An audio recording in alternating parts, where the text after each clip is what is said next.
change is building an economy that rewards not just wealth, but the work and the workers who created it. It's understanding that the struggles facing working families can't be solved by spending billions of dollars on more tax breaks for big corporations and wealthy CEOs, but by giving a middle-class tax break to those who need it and investing in our crumbling infrastructure and transforming how we use energy and improving our schools and renewing our commitment to science and innovation.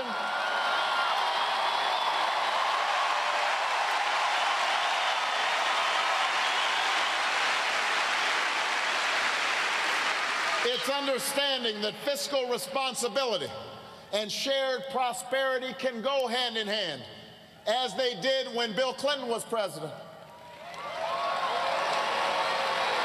John McCain has spent a lot of time talking about trips to Iraq in the last few weeks. But maybe if he spent some time taking trips to the cities and towns that have been hardest hit by this economy, cities in Michigan and Ohio and right here in Minnesota, he'd understand the kind of change that people are looking for.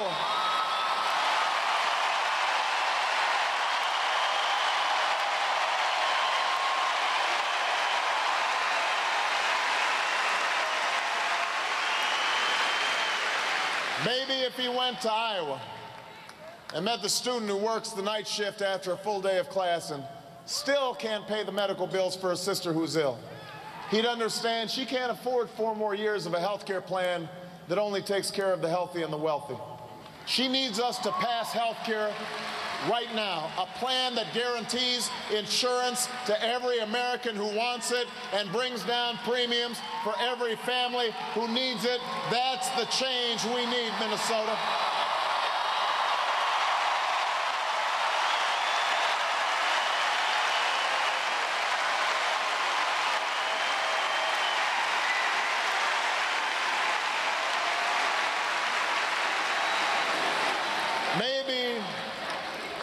Maybe if John McCain went to Pennsylvania and he met the man who lost his job but can't even afford the gas to drive around and look for a new one, he'd understand we can't afford 4 more years of our addiction to oil from dictators.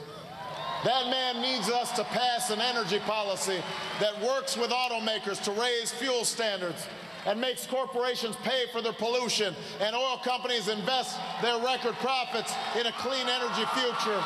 An energy policy that will create millions of new jobs that pay well and can't be outsourced. That's the change we need, Minnesota.